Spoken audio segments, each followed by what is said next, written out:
أعوذ بالله السميع العليم من الشيطان الرجيم. بسم الله الرحمن الرحيم. وما لكم لا تقاتلون في سبيل الله والمستضعفين من الرجال والنساء والولدان الذين يقولون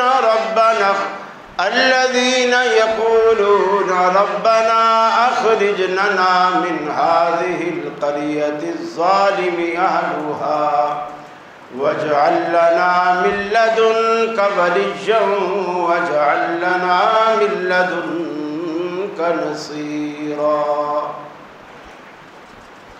وقال الله تبارك وتعالى قل إن كان آباؤكم وأبناؤكم وإخوانكم وأزواجكم وعشيرتكم وأموال اقترفتموها وتجارة تخشون كسادها ومساكن ترضونها أحب إليكم من الله ورسوله وجهاد في سبيله فتربصوا حتى يأتي الله بأمره والله لا يحب الفاسقين.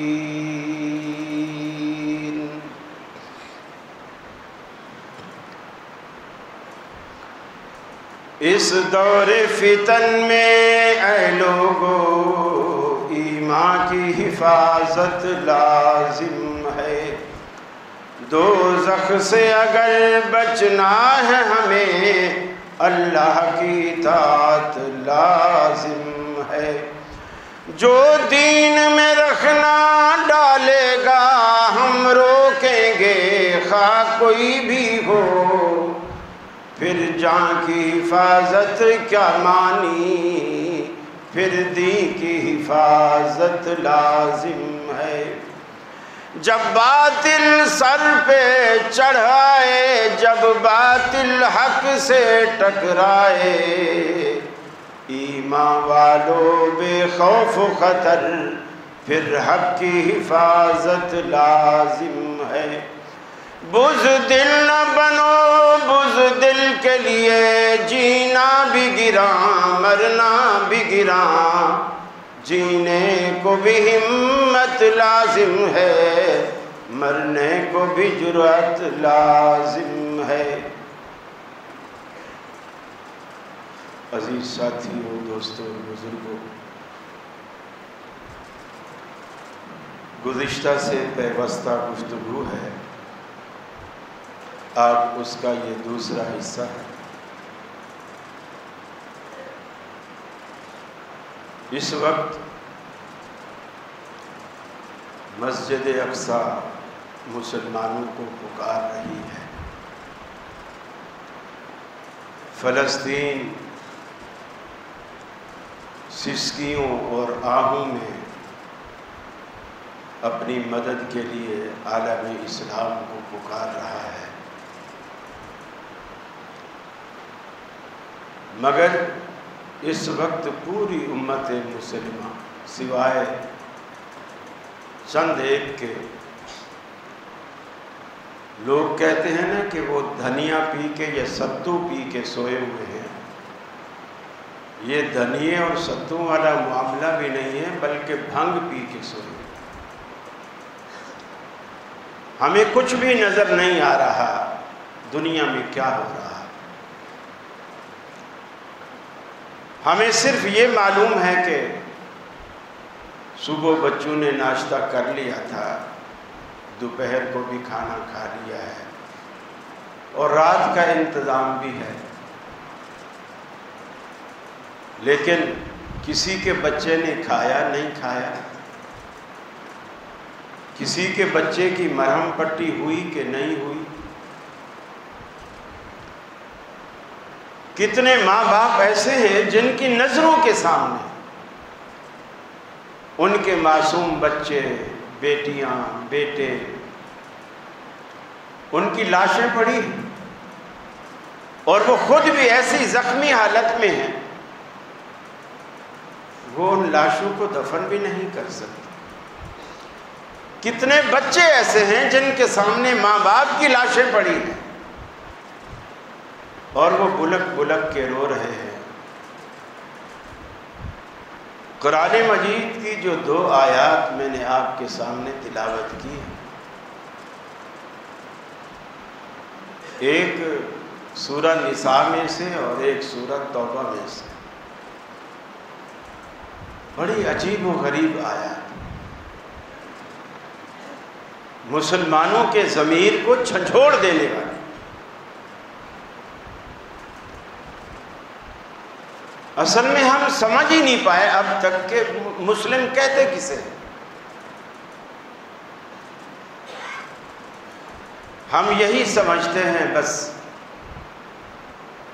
5 وقت کی نماز میں پڑھتا ہوں، میرا ابا بھی پڑھتا ہے، بچوں نے قرآن بھی پڑھا ہوا ہے، رمضان جب آتا ہے تو ہم روزے بھی رکھ لیتے ہیں، ایک آدھ دفعہ حج بھی ہم نے کر لیا تھا، گائے کا گوشت بھی ہم کھاتے ہیں، تو لہٰذا جنت میں جانے کا جو استحقاق ہے وہ تو ہمارا بن چکا ہے۔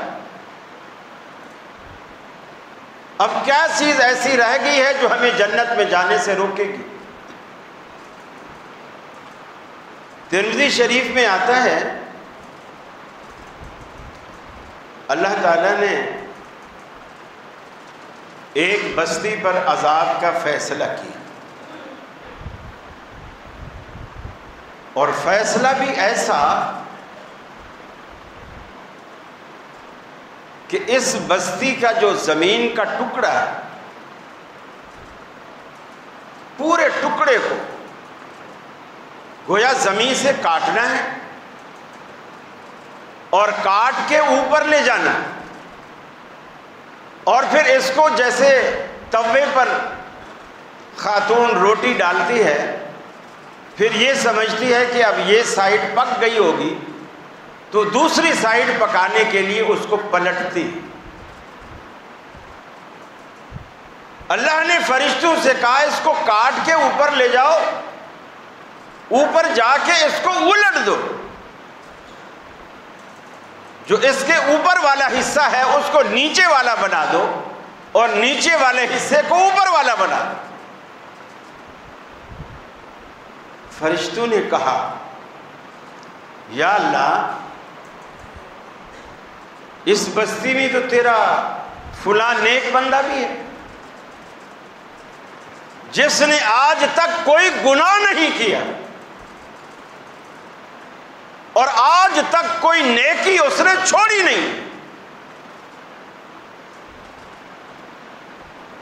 فرشتے یہ بول رہے ہیں کہ اللہ تعالیٰ نے حکم دے دیا، نعوذ باللہ من ذالک، اللہ تعالیٰ اس بزرگ کو بھول گیا۔ حالانکہ اللہ تو نہیں بھولتا، اللہ تو بھول چوک سے پاک۔ جب فرشتوں نے اللہ سے یہ بات کہہ دی کہ اس بستی میں تیرا فلاں نیک بندہ بھی ہے جس نے آج تک کوئی گناہ نہیں کیا،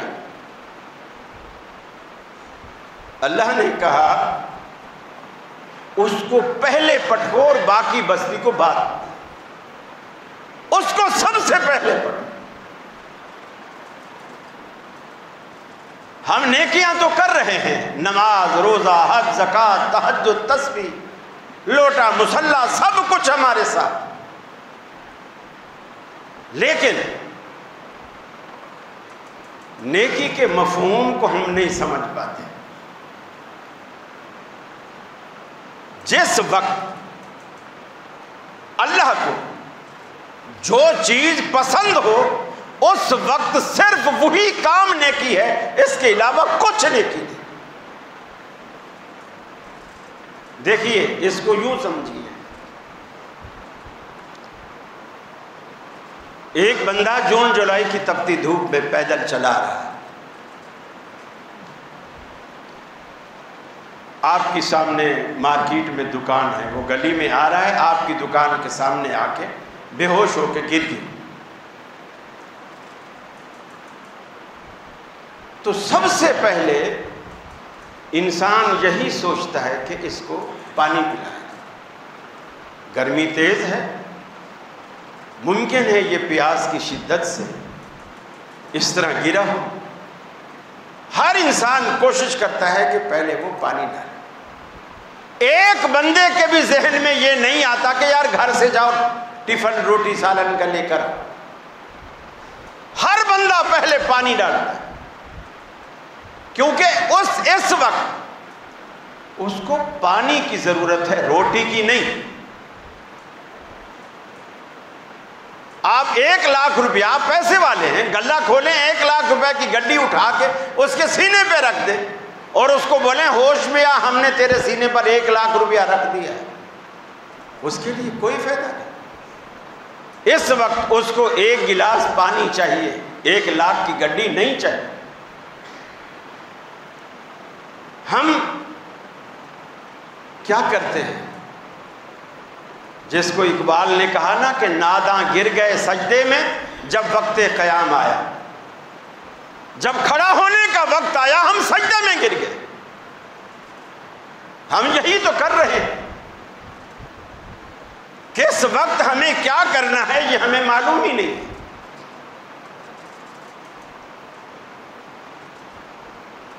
اب اللہ تعالیٰ نے اس بندے کو پہلے کہا کہ اس کو پہلے الٹو، باقی بستی اس کے اوپر الٹ دو۔ اب فرشتوں نے یہ بھی کہا اس نے آج تک کوئی گناہ نہیں کیا۔ اللہ نے کہا کیا یہ کم گناہ ہے؟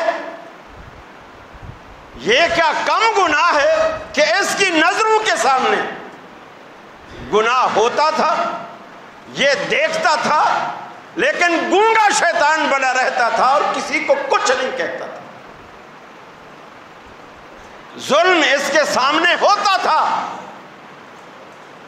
اس نے کبھی مظلوم کی داد رسی نہیں کی، کبھی ظالم کا ہاتھ پکڑ کے اس کو ظلم سے نہیں روکا۔ یہ کیا کم ظلم ہے؟ تم کہتے ہو اس نے کبھی گناہ ہی نہیں کیا۔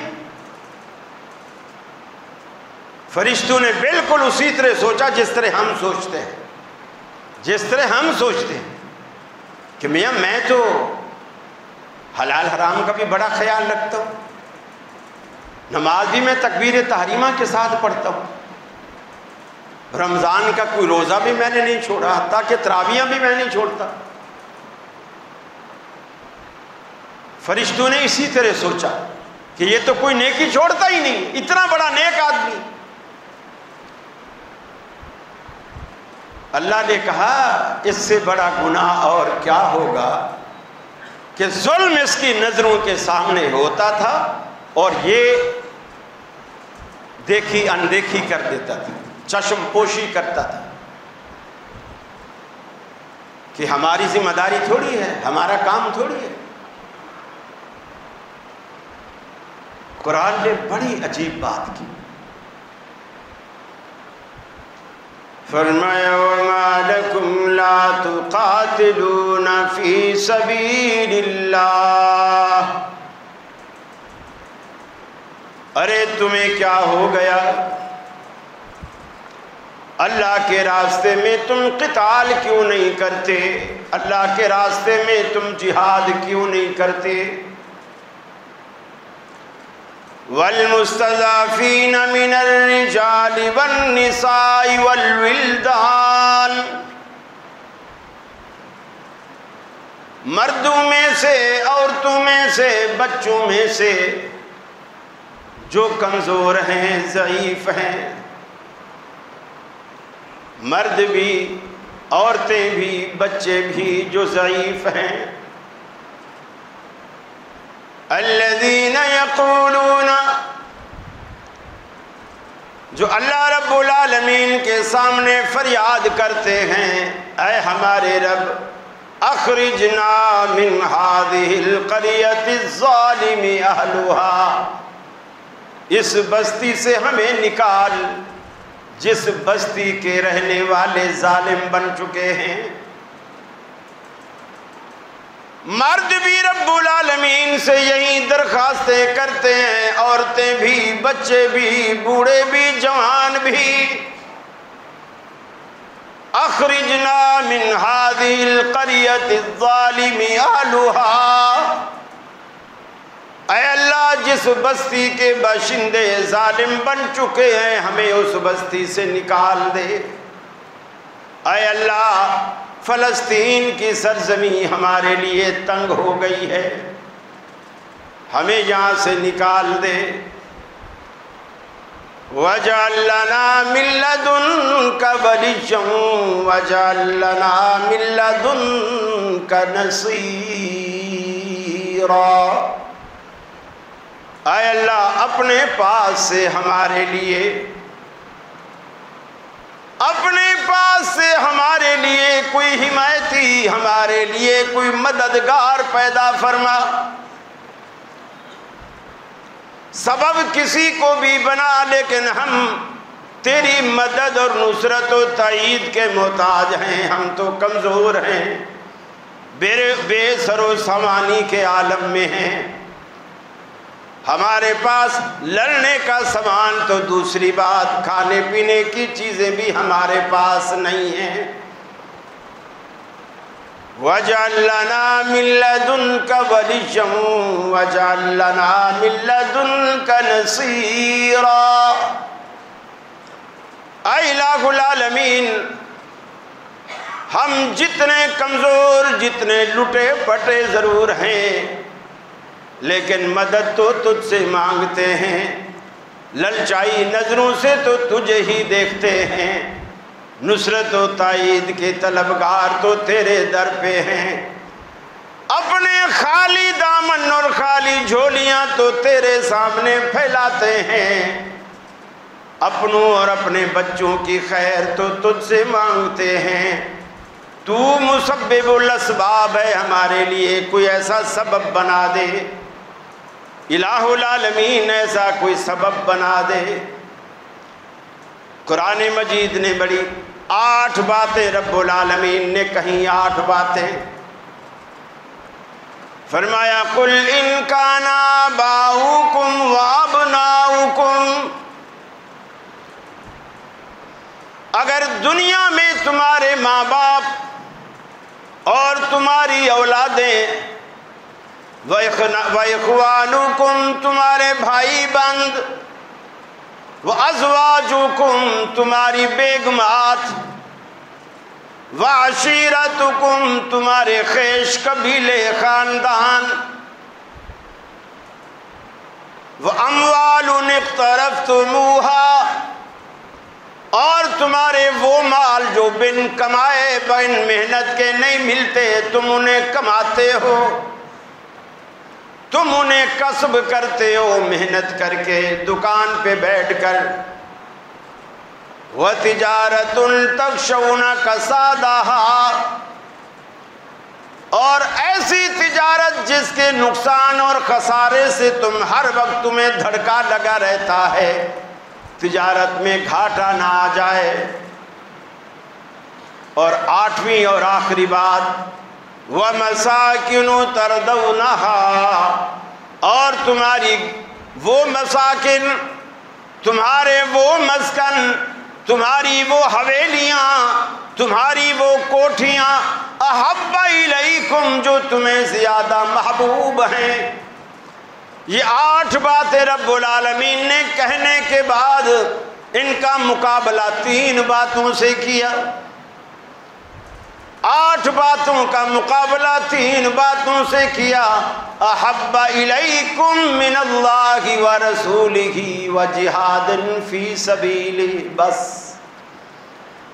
اگر یہ 8 چیزیں تمہیں اللہ سے، رسول سے اور جہاد فی سبیل اللہ سے تمہیں زیادہ محبوب ہیں،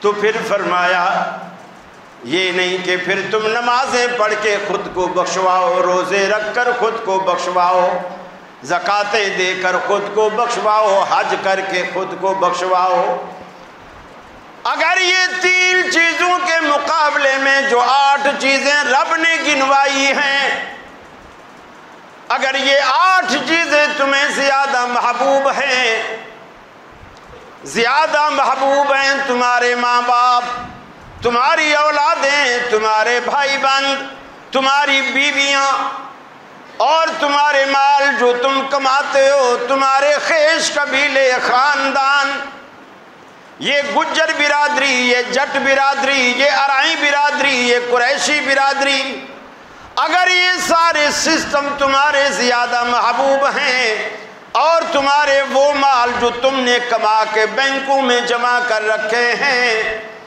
اور تمہاری وہ تجارتیں جن میں خسارے کا تمہیں دھڑکا لگا رہتا ہے اور تمہاری کوٹھیاں جن کو تم نے بڑے ڈیزائنروں سے نقشہ پاس کروا کے تمہیں تعمیر کروایا بنایا، اگر یہ چیزیں ان 3 کے مقابلے میں زیادہ محبوب ہیں، پھر کیا کرو؟ پھر کیا کرو؟ فرمایا فتربصوا، پھر انتظار کرو، فتربصوا، پھر انتظار کرو۔ اللہ کس چیز کا انتظار کرے؟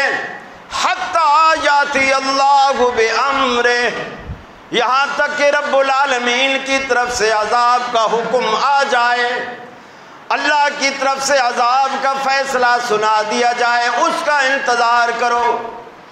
فتربصوا حتی یاتی اللہ بامرہ، انتظار کرو اللہ رب العالمین کے عذاب کا فیصلہ تم پر آ جائے، جیسے رب العالمین نے اس بستی والوں کے ساتھ کیا۔ اس نماز پڑھنے والے کو، گناہ نہ کرنے والے کو پہلے پٹخا، باقیوں کو بعد میں، کہیں تمہارا ایسا حشر نہ ہو جائے۔ پھر آخر میں بڑا عجیب جملہ اللہ نے کہا، فرمایا واللہ لا یحب الفاسقین۔ پیچھے ذکر کیا ہے اور آیت کو ختم کیا، اللہ تعالیٰ فاسقوں کو پسند ہی نہیں کرتا، گویا اللہ نے ہم پر فتویٰ لگا دیا کہ تم ہو ہی فاسق۔ اگر تم یہ چیز نہیں کرتے اور ان 3 کے مقابلے میں، اللہ کے مقابلے میں، اس کے رسول کے مقابلے میں اور جہاد فی سبیل اللہ کے مقابلے میں، اگر تم ان 8 چیزوں کو، تمہارے ماں باپ، تمہارے بیٹے، تمہارے بھائی، تمہاری بیویاں، تمہارے خیش قبیلے، تمہارے مال، تمہاری تجارتیں اور تمہاری کوٹھیاں، اگر یہ 8 چیزیں تمہیں ان 3 چیزوں کے مقابلے میں زیادہ محبوب ہیں تو تم فاسق۔ واللہ لا یحب الفاسقین، اور اللہ تعالیٰ ایسے فاسقوں کو پسند نہیں کرتا۔ اور جب اللہ ہی پسند نہ کرے، اللہ ہی پسند نہ کرے، تو مجھے بتاؤ ہماری ان نیکیوں کا کیا فائدہ؟ کس کھاتے میں آئیں گی ہماری نیکیاں؟ اللہ ہی پسند نہ کرے۔ ہندی زبان کا ایک مقولہ ہے، سہاگن وہ جسے پیا چاہے۔ پیا کہتے ہیں شوہر کو، دلہا، سہاگن کہتے ہیں دلہن۔ سہاگن وہ جسے پیا چاہے، کہ دلہن تو اصل وہ ہوتی ہے جس کو دولہا چاہے۔ اگر دولہے کے دل میں اس کی محبت ہی نہیں تو وہ کاہے کی دلہن ہے؟ یہ مقولہ کیوں بنا؟ ایک دلہن کو کپڑے پہنا کے، عروسی جوڑا پہنا کے، زیور سے سجا کے، میک اپ کرا کے اس کو اسٹیج پہ بٹھا دیا گیا۔ اس کی سہیلیاں آتی ہیں، اس کو دیکھتی ہیں، مسکراتی ہیں، تعریف کرتی ہیں، ماشاءاللہ۔ کوئی خالہ آ رہی ہے، کہہ رہی ہے ماشاءاللہ ہماری بٹیا تو اتنا سندر لگ رہی ہے، اتنا خوبصورت لگ رہی ہے، ایسا لگتا ہے کہ یہ جوڑا اور یہ زیور بنا ہی اس کے لیے تھا، اور وہ بالکل منہ بنائے بیٹھی، کسی کی تعریف پہ خوش نہیں ہوتی۔ ماں کو یہ بات بری لگی، ماں نے آ کر کے کہا بیٹی عجیب تو بد اخلاق دلہن ہے، عجیب بدتمیز ہے، تیری خالہ، تیری پھوپھی، تیری سہیلیاں سب تیرے پاس آ کے تیری تعریف ہی کر رہی، اور تم ہو کہ کسی کا نہ جواب دیتی ہو، نہ شکریہ کہتی ہو۔ اور نہ کسی کے بات پہ مسکراتی ہو، جیسے ان کی یہ تعریفیں تمہیں اچھی نہیں لگ رہی۔ اس وقت اس نے یہ جملہ کہا دلہن نے کہ امی، سہاگن وہ جسے پیا چاہے، یہ سارے مجھے تعریف کر رہے ہیں، لیکن تھوڑی دیر بعد جب دولہا میرے پاس آئے گا اور وہ مجھے دیکھے گا، اگر میں اسے نہ بھائی تو ان کی تعریفوں کا مجھے کیا فائدہ؟ میری زندگی ان کی تعریفوں سے نہیں سجنے والی، میری زندگی تو تب بنے گی، سہاگن تو میں تب کہلاؤں گی جب دولہا پہلی نظر دیکھے اور کہے سبحان اللہ، اللہ نے میرے لیے کیا نعمت بنائی۔ مزہ تو تب ہے۔ اگر آپ نمازیں، روزہ، حج، زکوٰۃ، یہ سب سارے عمل، قربانیاں، صدقے، خیرات آپ اللہ کے سامنے پیش کریں اور اللہ دیکھ کے، اللہ نہ کرے اللہ دیکھ کے منہ پھیر لے، مجھے بتاؤ ہماری اس 80 سالہ زندگی کا فائدہ کیا ہے؟ کیا فائدہ ہے؟ کوئی فائدہ ہے؟ بے شک دنیا ہمیں کہے یہ بڑا اچھا نیک آدمی ہے، بڑا خطیب اچھا ہے، یہ مولوی اچھا ہے، یہ نمازی اچھا ہے، یہ حاجی اچھا ہے، یہ بڑا بزرگ ہے یار، بڑا بااخلاق ہے، بڑا باکردار ہے، لیکن اللہ ہی منہ پھیر لے۔ ارے جس سے رب نے منہ پھیر لیا اس کے پاس بچا ہی کیا؟ اس کے پاس کیا بچا ہے؟ پھر اس کے پاس جنت میں جانے کے لیے باقی ہے کیا؟ جو کچھ تھا اس سے تو اللہ نے منہ پھیر لیا، باقی کیا ہوگا ہمارے پاس؟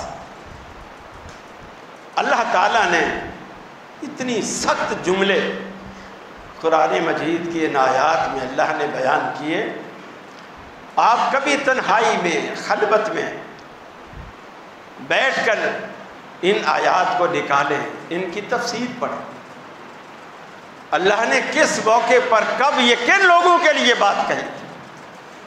ہندوؤں کے لیے، یہودیوں کے لیے نہیں۔ یقین مانیے ابھی تک لوگ اس بحث میں پڑے ہوئے ہیں، ابھی تک لوگ اس بحث میں پڑے ہوئے ہیں، حماس والے شیعہ ہیں کہ سنی، خود کچھ کرنا نہیں اور دوسرے کو کچھ کرنے دینا نہیں۔ وہ پنجابی کی مثال ہے کہ نہ اسی کھیلنا تے نہ کھیلن دینا، بالکل ہمارا وہی معاملہ، نہ ہم خود کچھ کریں گے اور نہ کسی کو کرنے دیں گے، جو کرے گا اس کی بھی ٹانگیں کھینچیں گے۔ مجھے بتائیے فرعون دنیا کا ولی اللہ تھا، اللہ تعالیٰ نے موسیٰ علیہ السلام کو اس کے گھر میں جا کے پالا، فرعون ولی اللہ تھا، کسی مدرسے کا شیخ الحدیث تھا، 8 سالہ درس نظامی کی فراغت کی ڈگری تھی اس کے پاس، کیا تھا اس کے پاس؟ اللہ نے کیا دیکھا جو اپنے پیغمبر کو اس کے گھر میں جا کے ڈالا؟ اللہ یہ اس لیے کرتا ہے جب مسلمان کسی کام کے نہیں رہتے، اللہ وہ کام غیروں سے لیتا ہے، اللہ وہ کام غیروں سے لیتا ہے اور اللہ کو اپنے کام کرنے آتے ہیں۔ اللہ مکروا ومکر اللہ واللہ خیر الماکرین، دنیا والوں تم بھی چالیں چلتے ہو، اللہ جیسی چال تم چل ہی نہیں سکتے، اللہ جیسی چال تم چل ہی نہیں سکتے۔ واللہ خیر الماکرین، جو اللہ چال چلتا ہے وہ بہترین چال چلتا ہے، اس سے بہتر کسی کی چال ہی نہیں۔ میرے بھائی ہم زندگیاں، سچی بات ہے، ایسے بس گنوا رہے، ہم اپنی زندگیاں گنوا ہیں۔ اپنی زندگی کے مقصد کو سمجھو، یہ ٹھیک ہے ہمارا دنیا میں آنے کا مقصد اللہ کو راضی کرنا ہے، اللہ کو راضی کرنا ہے، لیکن جس کو آپ راضی کرنے چلے ہو، جس کو راضی کرنے کے لیے آج مسجد میں جمع ہو، کبھی اس سے بھی پوچھو کہ تو کیسے راضی ہوتا ہے؟ میں تو روز آ کے یہاں بیٹھتا ہوں، لیکن مجھے نہیں پتا اللہ تو کیسے راضی ہوتا ہے۔ اس سے کبھی پوچھو تو صحیح، تو کس سے راضی ہوتا ہے؟ پیاس کے وقت روٹی اور بھوک کے وقت پانی کوئی فائدہ نہیں دیتا، کوئی فائدہ نہیں دیتا۔ ہر چیز اسی وقت فائدہ دیتی ہے جس وقت اس کی جہاں ضرورت ہو، جہاں ضرورت ہو۔ دعاؤں کی بھی ضرورت ہے، لیکن علاج سے بھی اللہ کے رسول نے منع نہیں کیا، لیکن ہم اتنا ماشاءاللہ تقویٰ ہے ہمارے اندر، بس جی دعائیں کرو۔ مولوی کو آ کے کہہ دیں گے قنوت نازلہ پڑھو، ٹھیک ہے اللہ کے رسول نے کیا، لیکن آپ نے کیا مسجد نبی میں بیٹھ کر صرف دعائیں کی؟ آپ میدان میں نہیں اترے، آپ میدانوں میں نہیں گئے، آپ نے صحابہ کرام کی لاشیں نہیں اٹھوائیں، آپ نے حضرت حمزہ کا کلیجہ چاک ہوتے نہیں دیکھا؟ دیکھا تھا جب وحشی بن حرب حضرت حمزہ کو شہید کرنے والا اللہ کے رسول کے سامنے آیا فتح مکہ کے بعد، مکہ فتح ہو گیا، کفر دم دبا کر بھاگا، کچھ کافر مکہ چھوڑ کر بھاگ گئے، کچھ غلامی کی زندگی اختیار کر گئے، کچھ نے اسلام قبول کر لیا۔ اسلام قبول کرنے والوں میں وہ حضرت حمزہ کو شہید کرنے والا وحشی بن حرب وہ بھی شامل۔ اللہ کے رسول میری بیعت لیجیے، مجھے کلمہ پڑھائیے، میں مسلمان ہونے کے لیے آیا۔ اللہ کے رسول نے فرمایا تیرا کلمہ بھی قبول ہے، تیرا ایمان بھی قبول ہے، لیکن میری ایک شرط ہے، میری نظروں کے سامنے آج کے بعد کبھی نہ آنا، اس لیے کہ تجھے اختیار ہے، اللہ نے دیا ہے، مسلمان ہونے کا تجھے حق ہے، ہو جا، میری نظروں کے سامنے نہ آنا، کیونکہ جب میں تجھے دیکھتا ہوں میری نظروں میں میرے چچا کا وہ چاک سینہ میرے سامنے آ جاتا ہے، چونکہ وہ تو نہیں کیا تھا۔ حضرت وحشی بن حرب کہتے ہیں میں چلا گیا، مسلمان ہو گیا، چلا گیا، دل میں ایک ملال تھا کہ یا اللہ یہ کیسی سزا ہے مجھ کو، جس نظر کرم کو پوری دنیا ترستی ہے، میں اسی شہر میں ہوتے ہوئے محروم ہوں، مجھے منع کر دیا گیا کہ میرے سامنے نہیں آ۔ دعا کی، اللہ میری ایک دعا ہے تیرے سے، تیرے آگے ایک دعا ہے، جس طرح میں نے اسلام کا عظیم ترین سپاہی، اسلام کا عظیم سپہ سالار حضرت حمزہ رضی اللہ تعالی عنہ کو میں نے شہید کر کے تیرا اور تیرے پیغمبر کا دل دکھایا، میں نے ناراض کیا، میں نے، اللہ میری دعا ہے میرے انہی ہاتھوں سے کفر کا کوئی سب سے بڑا سرگنا، سب سے بڑا دشمن انہی ہاتھوں سے قتل کروا کے میرے لیے اس کو کفارہ بنا دیا۔ چنانچہ نبی مکرم صلی اللہ علیہ وسلم کی وفات کے بعد جب جنگ یمامہ، یہ صدیق اکبر کے دور میں، یہ نبی مکرم کے بعد پہلی جنگ تھی، جنگ یمامہ، اور یہ مسلمہ کذاب کے خلاف تھی جس نے نبوت کا دعویٰ کیا تھا۔ یہ بھی اس سے ظاہر ہوا نبی مکرم کے دنیا سے رخصت ہونے کے بعد سب سے پہلی جنگ جو لڑی وہ صحابہ کرام نے لڑی، اور ختم نبوت پہ پہرا دیتے ہوئے لڑی۔ نبی مکرم نے اپنی زندگی میں 27 غزوات لڑے۔ ان 27 غزوات میں اتنے صحابہ شہید نہیں ہوئے جتنے جنگ یمامہ میں 12,000 صحابہ صرف جنگ یمامہ میں شہید، صرف جنگ یمامہ۔ اور جب یہ جنگ یمامہ بالکل عروج پر تھی اور جنگ کا سورج نصف النہار بالکل جسے دوپہر کہتے ہیں، یعنی لڑائی اپنے چوبن پر ہے، گھمسان کی لڑائی ہے۔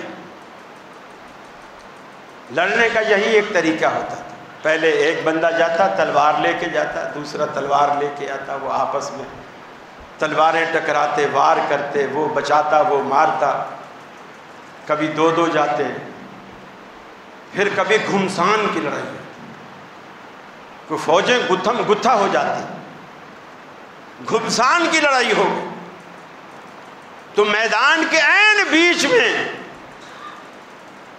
نعرہ تکبیر بلند ہوا، اللہ اکبر کی صدا آئی، اٹھا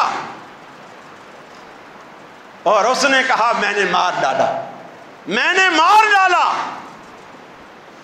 صحابہ نے کہا کس کو مار ڈالا؟ کہا مسلمہ کذاب کو میں نے مار ڈالا۔ اور یہ اعلان کرنے والا کون تھا؟ وحشی بن حرب، وحشی بن حرب جس نے حضرت حمزہ کو شہید کیا، لیکن نبی کریم صلی اللہ علیہ وسلم کی نظروں میں کہ چلو دنیا میں نہ صحیح، آخرت میں تو میں یہ کہنے میں سرخرو ہوں گا نا، اللہ کے رسول جو غلطی میں نے حضرت حمزہ کو شہید کرنے میں کی تھی، اس کا ازالہ، اس کا کفارہ، اس کا سجدہ سہو مسلمہ کذاب کو قتل کر کے میں نے کیا۔ یہ تھوڑی سی سوچ ہم بھی تو رکھ سکتے ہیں نا۔